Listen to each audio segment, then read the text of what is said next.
Pasti jelaskan. Assalamualaikum warahmatullahi wabarakatuh.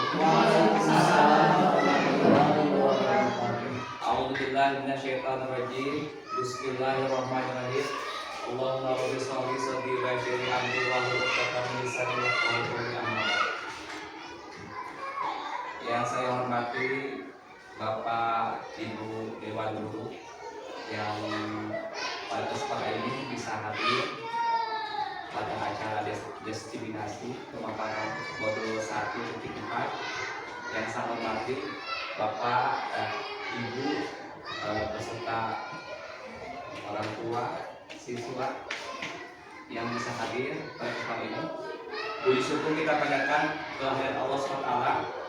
Pada kesempatan yang berbahagia ini kita bisa bersama-sama berkumpul dalam acara pemaparan destinasi aksi nyata modul 1.4 budaya positif, menyebabkan pemahaman dan pengalaman penerapan budaya positif.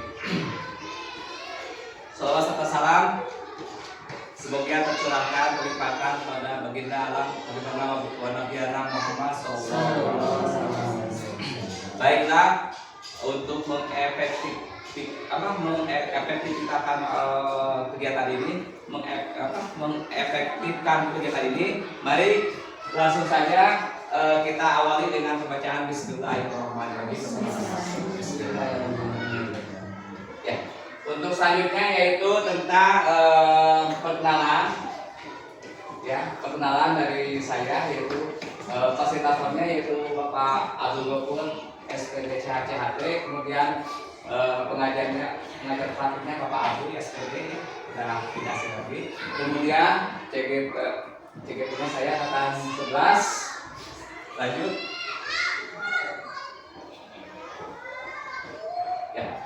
Untuk pada kesempatan ini yaitu konsep yang pertama dari konsep inti budaya positif, ada beberapa. Ya, yang pertama ada perubahan paradigma positif, kemudian ada disiplin positif, ada nilai-nilai kebajikan, ada kebutuhan dasar manusia, ada motivasi perilaku manusia, ada posisi kontrol guru, keyakinan kelas, serta segitiga institusi pada akhirnya. Lanjut, pembelajaran dengan paradigma baru. Pembelajaran dengan paradigma baru merupakan pembelajaran yang dirancang berdasarkan prinsip pembelajaran berdiferensiasi sehingga peserta didik belajar sesuai kebutuhannya berdasarkan tahapan perkembangan sesuai teori psikologis untuk mewujudkan profil pelajar Pancasila. Miskonsepsi tentang teori kontrol, di mana ada gambar di sini, ya, ada ilustrasi mengontrol murid, kemudian ada ilustrasi bahwa semua penguatan itu positif dan bermanfaat, kemudian bahwa kritik dan membuat rutin bermasalah mampu menguatkan karakter, kemudian ilustrasi yang terakhir bahwa orang dewasa berhak memaksa. Lanjut itu ya miskonsepsinya. Kemudian ada perubahan paradigma stimulus respon ke pendekatan teori kontrol. Yang pertama stimulus responnya realitas atau kebutuhan kita sama ya. Pada dasarnya kebutuhan kita sama, semuanya sama. Kemudian teori kontrolnya realitas kebutuhan kita berbeda ya. Teori kontrolnya itu realitanya bahwa kebutuhan itu berbeda. Kemudian stimulus responnya semua orang melihat hal yang sama. Ya, itu stimulus responnya. Kemudian yang teori kontrolnya setiap orang memiliki gambaran yang berbeda. Jadi ada berbeda-beda pandangannya, ya. Jadi setiap individu mempunyai pandangan yang berbeda-beda. Kemudian stimulus respon, kita mencoba mengubah orang agar berpandangan sama dengan kita, ya. Stimulusnya itu responnya. Tapi untuk teori kontrolnya kita berusaha memahami pandangan orang lain tentang dunia, ya. Kita harus memahami, berusaha bahwa pandangan orang lain itu tentang orang itu ya bagaimana gitu. Kemudian stimulus respon, perilaku buruk dilihat sebagai suatu kesalahan.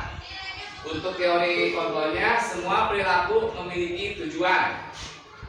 Kemudian stimulus respon yang selanjutnya itu orang lain bisa mengontrol saya. Untuk teori kontrolnya, hanya Anda yang bisa mengontrol diri Anda sendiri. Jadi kita yang mengontrol diri kita sendiri. Oleh siapa lagi ya? Kemudian stimulus respon yang selanjutnya itu saya bisa mengontrol orang lain.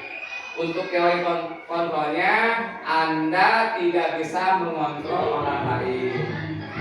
Sudah pasti ya, tidak bisa mengontrol kecuali orang itu dirinya sendiri yang bisa mengontrolnya itu. Kemudian respon yang terakhir, saya pemaksaan ada pada saat rujukan gagal. Untuk teori kontrolnya, kolaborasi dan konsensus menciptakan pilihan baru ya, pilihan baru ada kolaborasi. Lanjut untuk disiplin positifnya, ya.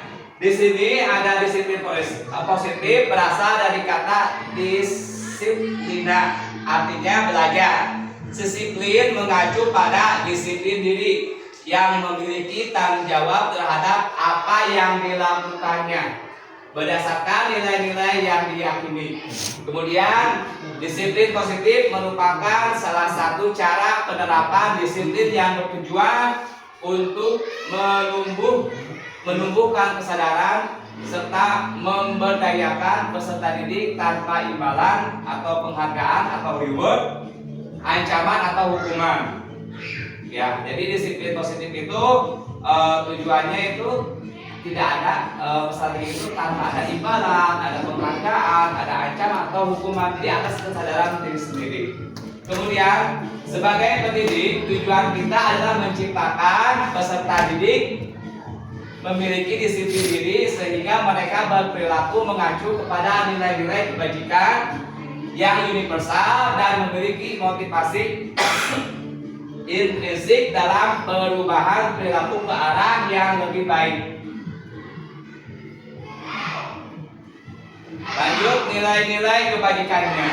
Nilai-nilai yang disepakati bersama lepas dari suku bangsa, agama, bahasa maupun latar belakangnya. Contoh nilai kebajikan institusi atau organisasi. Yang pertama yaitu profil pelajar Pancasila. Ya, udah tahu bahwa beriman bertakwa kepada Tuhan Yang Maha Esa, berakhlak mulia, berkebinekaan global, gotong royong, mandiri, kreatif, bernalar kritis. Biasa kalau anak-anak saya setiap pagi gitu suka mengadakan nilai itu, ya. Profil pelajar Pancasila, beriman dan bertakwa pada Tuhan Yang Esa dan alam mulia, berkebinekaan global, gotong royong, mandiri, kreatif dan bernalar kritis. Ya, tepuk tangan buat semuanya. Lanjut, yang kedua yaitu IBO, Primary Years Program atau PYP, di mana toleransi, rasa hormat, integritas, mandiri, menghargai, antusias, empati, keingintahuan, kreatif, kerjasama, percaya diri dan komitmen. Ya, ada toleransi, ada rasa hormat, integritas, mandiri, menghargai dan sebagainya ya. Yang perlu diingatkan bahwa kita harus mempunyai rasa empati, rasa emosional, sosial emosional, di mana terdapat empati terhadap hal-hal yang berhubungan dengan misalnya dengan pendidikan, dengan karakter siswa ya, dengan sesama. Kemudian 9 pilar karakter atau Indonesia Heritage Foundation atau IHP. Cipta Tuhan dan segenap ciptaannya, kemandirian dan tanggung jawab, kejujuran atau amanah, diplomatis, hormat dan santun, dermawan, gotong royong, percaya diri, kreatif dan kerja keras, serta kepemimpinan dan keadilan. Lanjut. Nah, sekarang kebutuhan dasar manusia. Kebutuhan dasar manusia itu adalah segala sesuatu yang dibutuhkan oleh masyarakat untuk mempertahankan keseimbangan kondisi, baik itu fisiologis dan psikologisnya, yang bertujuan untuk mempertahankan kehidupan dan kesehatannya. Yaitu kebutuhan dasar manusia itu pasti kita mempunyai kebutuhan dasar yang tidak lepas ya, harus ada dan harus kita memenuhinya, baik itu fisiologisnya, psikologisnya, bertujuan untuk mempertahankan kehidupan ya masing-masing. Lanjut. Ada 5 kebutuhan dasar manusia menurut Dr. William Glasser. Yang pertama, penguasaan ya. Yang kedua, kesenangan. Yang ketiga, bertahan hidup. Yang keempat, kasih sayang dan rasa diterima. Yang kelima, kebebasan. Ya, ada penguasaan, ada kesenangan, bertahan hidup, kasih sayang, rasa ingin diterima dan kebebasan. Ini adalah 5 kebutuhan dasar manusia menurut Dr. William Glasser. Lanjut. Ya. Untuk konsep dengan disiplin dengan identitas gagal ya, dimana ada konsepnya yang pertama ada hukuman dan kemudian ada penghargaan. Misalnya hukumannya menyakitkan, tidak nyaman, murid takut, memaksa, murid menyembunyikan kesalahan, murid menjadi rendah diri. Untuk penghargaannya tidak efektif, merusak hubungan atau sifat iri, mematikan kreativitas, menghukum dengan sistem ranking, merampas hak menghargai dirinya. Lanjut. Ya. Konsep disiplin dengan identitas sukses. Yang tadi kan dengan identitas yang gagal, ini contoh yang identitas yang dengan sukses. Ada konsep ada konsekuensi, kemudian ada restitusi. Di mana konsekuensinya penguatan jangka pendek, perlu monitoring berkelanjutan, stimulus atau respon, murid menghormati peraturan, kehilangan waktu untuk merenungi kesalahan. Untuk restitusinya, murid bertanggung jawab untuk perilakunya, kemudian fokus pada pemecahan masalah jangka panjang, kemudian murid menghormati dirinya dan orang lain, teori kontrol atau diri memegang kontrol, kemudian murid bersemangat memperbaiki kesalahan. Ya, di mana teori konsep disiplin ini yang sudah identitas sudah sukses ya, bukan sudah sukses tapi maksudnya ini contohnya ya. Pada kenyataannya itu tergantung situasi dan kondisi di mana suatu masalah bisa bisa ada solusinya bagaimana dengan caranya, baik itu melalui restitusi ataupun hal-hal yang lainnya. Jadi restitusi bukan untuk segala-galanya. Lanjut. Perbedaan. Contoh kasus, siswa sering ketiduran jam belajar berlangsung. Hukuman, ada konsekuensi, ada restitusi.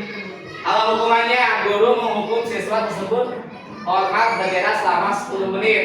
Jadi guru itu menghukum siswa tersebut selama 10 menit, ya, itu hukuman. Kemudian guru marah dan murid takut. Jadi guru itu marah, kemudian murid takut. Di sini ada hukumannya, itu hukuman.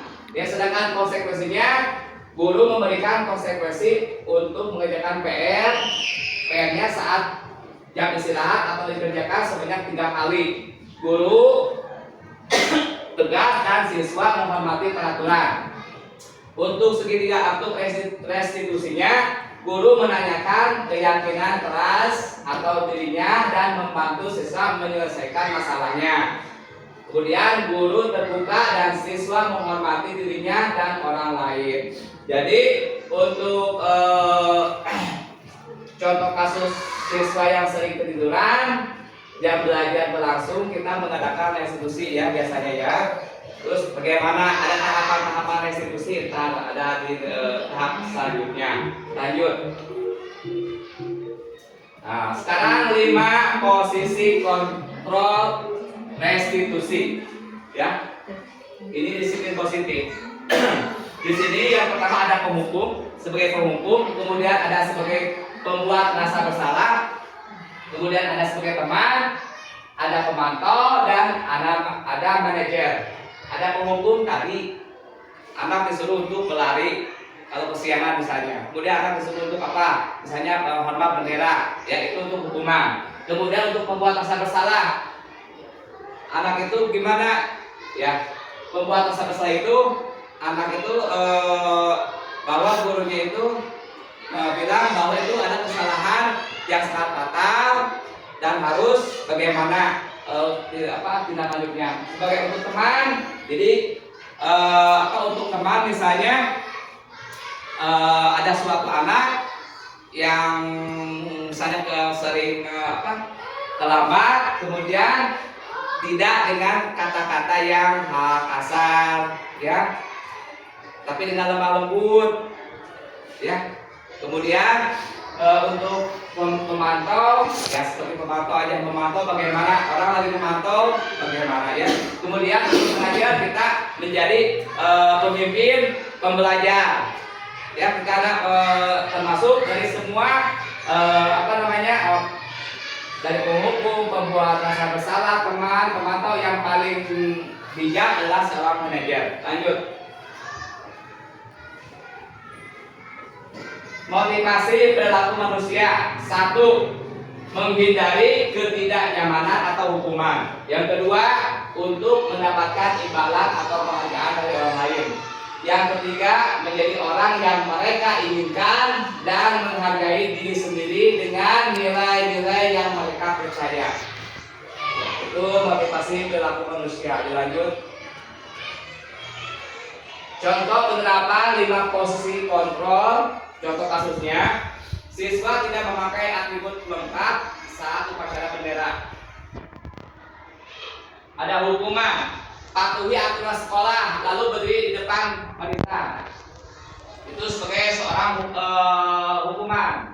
Kemudian untuk seorang pemantau, kamu sudah melanggar apa peraturan dan konsekuensinya, itu yang diucapkan oleh gurunya. Kemudian untuk pembuat rasa bersalah, berapa kali Pak Guru harus memberitahu kamu, Bapak sangat kecewa sama kamu. Jadi ada kekecewaan. Jadi anak itu merasa bersalah.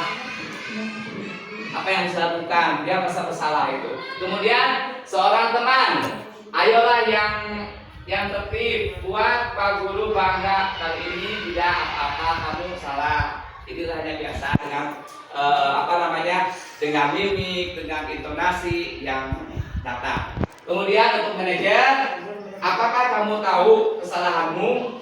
Kira-kira bagaimana kamu akan memperbaiki kesalahan ini? Jadi ada solusi.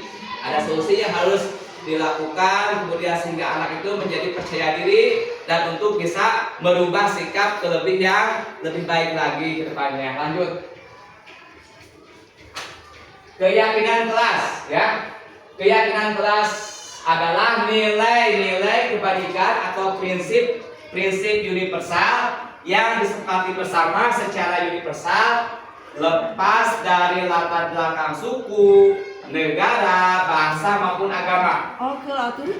Menurut Gosen 1998, suatu keyakinan akan lebih memotivasi seseorang dari dalam atau intrinsik. Seseorang akan lebih bersemangat untuk menjalankan keyakinannya daripada hanya sekedar mengikuti serangkaian peraturan. Itu menurut Gosen 1998.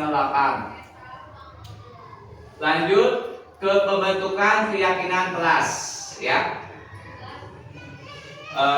Yang pertama, keyakinan kelas bersifat abstrak daripada peraturan yang lebih rinci dan konkret. Jadi kita sebagai pendidik, kita sebagai wali kelas, pada biasanya untuk kegiatan keyakinan kelas biasanya diadakan pada awal tahun pembelajaran. Kemudian bisa direview lagi apa yang kurang, apa yang lebih, apa yang harus ditambahkan untuk keyakinan kelas itu. Keyakinan kelas berupa pernyataan-pernyataan yang universal, jadi yang tidak rumit untuk diucapkan, ya, yang selalu diingat oleh anak-anak kita, ya. Jangan terlalu rumit, jangan terlalu panjang-panjang, biar anak mengingat, oh kita ini, oh keyakinan kelas itu begini, ya. Beda dengan peraturan kelas. Lanjut, pernyataan keyakinan kelas senantiasa dibuat dalam bentuk positif. Tentu pasti ya, hal-hal yang bersifat positif yang akan meningkatkan kreativitas murid kita, sehingga murid kita menjadi anak yang benar-benar berdisiplin, percaya diri dan efektif.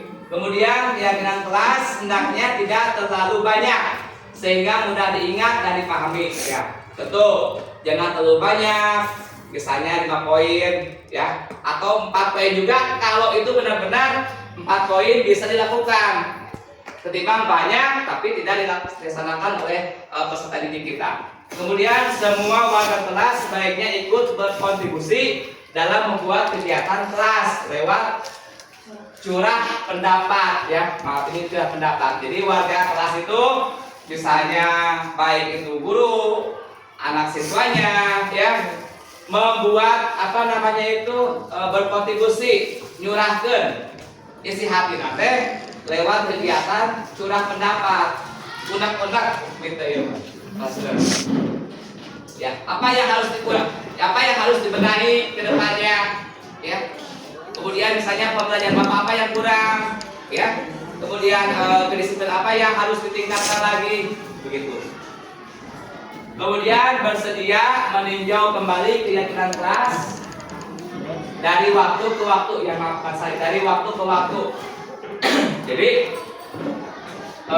keyakinan kelas itu direview lagi, direvisi lagi, apa ini sesuai dengan karakter murid, dengan keadaan siswa kita, ya, kita harus melihatnya. Lanjut. Membuat keyakinan kelas. Guru bersama siswa membuat keyakinan kelas. Maaf, Ibu ini Abdi nyumpen foto. Iya. Ya, itu keyakinan kelas. Maaf, sudah kelihatan ya. Ya. Kemudian ini ada foto-foto saya. Lanjut. Membuat kesepakatan keyakinan kelas. Di sini segitiga restitusi, yang dimana proses menciptakan kondisi bagi siswa untuk memperbaiki kesalahan mereka sehingga mereka bisa kembali pada kelompok mereka dengan karakter yang lebih kuat, ya. Jadi yang tadi yang diutarakan bahwa restitusi adalah jalan yang terbaik yang dilakukan untuk merespon masalah yang berkaitan dengan peserta didik kita, sehingga anak itu menjadi lebih percaya diri, lebih yakin, bersemangat lagi, ya, tidak merasa terkucilkan, tidak merasa rendah diri, malah bersemangat dalam melakukan kegiatan belajar di kelasnya. Kemudian satu, membantu murid menjadi lebih memiliki tujuan disiplin positif serta memulihkan dirinya setelah berbuat salah. Jadi menjadi lebih disiplin anak itu apabila punya kesalahan. Kemudian ada jalan keluarnya, ada solusinya, serta dapat membuat yaitu memulihkan dirinya setelah berbuat salah. Diri ada rasa percaya diri untuk memperbaiki solusi dari masalah yang dia lakukan itu yang terbaik.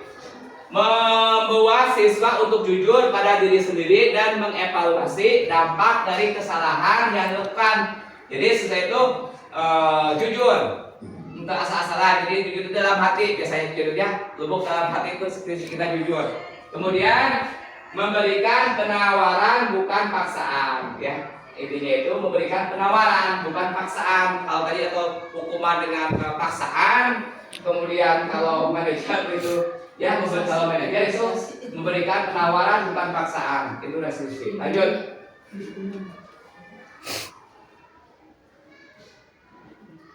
tahapan segitiga restitusi.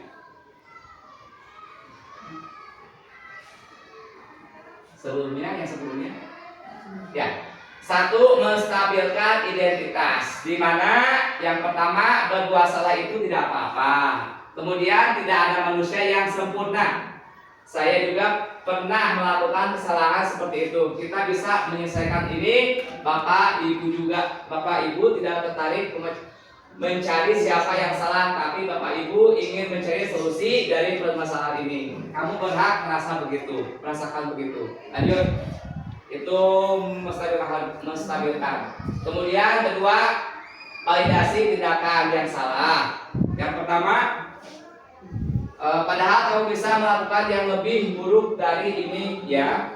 Kemudian kamu pasti punya alasan mengapa kamu melakukan hal itu. Kemudian kamu patut bangga pada dirimu sendiri karena kamu telah melindungi sesuatu yang terpenting buat kamu. Yaitu apabila ada anak yang misalnya melawan dari misalnya anaknya ada misalnya di kita yang lagi mencontek, kemudian tiba-tiba anak itu tidak orang yang mengerjakan itu tidak mau hasil kerjaannya dicontek sama temannya, jadi ada rasa ingin melawan, ya. Lanjut, yang ketiga, menerima segitiga restitusi. Apa yang kita percaya sebagai kelas atau keluarga, kemudian apa nilai umum yang kita telah sepakati, apa bayangan kita tentang kelas yang ideal, kamu mau jadi apa, kamu jadi orang apa yang seperti apa. Lanjut. Ya, ini adalah dokumentasi kegiatan yang ada di sekolah. Ya, layar pandang, ya, disiplin positifnya. Kemudian tadi telah diserahkan oleh Bapak Deden, oleh semuanya, oleh anak-anak, oleh warga sekolah melakukan kegiatan Jumat religi, di mana melaksanakan kegiatan duha berjamaah. Ya, kemudian hari Sabtu sehat ceria saseri, ya, dilakukan oleh semua anak-anak dan dibantu dipimpin, ya. Kemudian anak-anak ceria, kemudian budaya positifnya tentang ini pas pengibaran upacara bendera. Lanjut. Ya. Lanjut.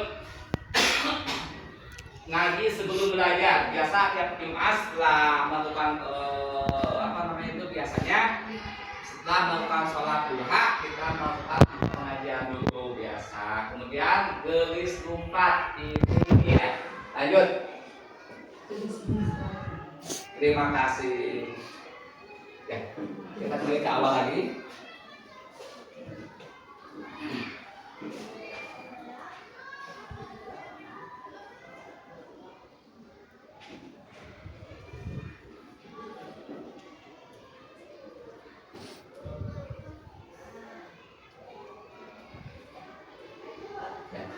Itulah pemaparan dari saya tentang aksi nyata modul 1.4 budaya positif, menyebarkan pemahaman dan pengalaman penerapan budaya positif di lingkungan sekolah SD Negeri Kasim 4. Barangkali ada yang mau memberikan umpan balik atau syarat atau pertanyaan atau sanggahan, boleh silakan.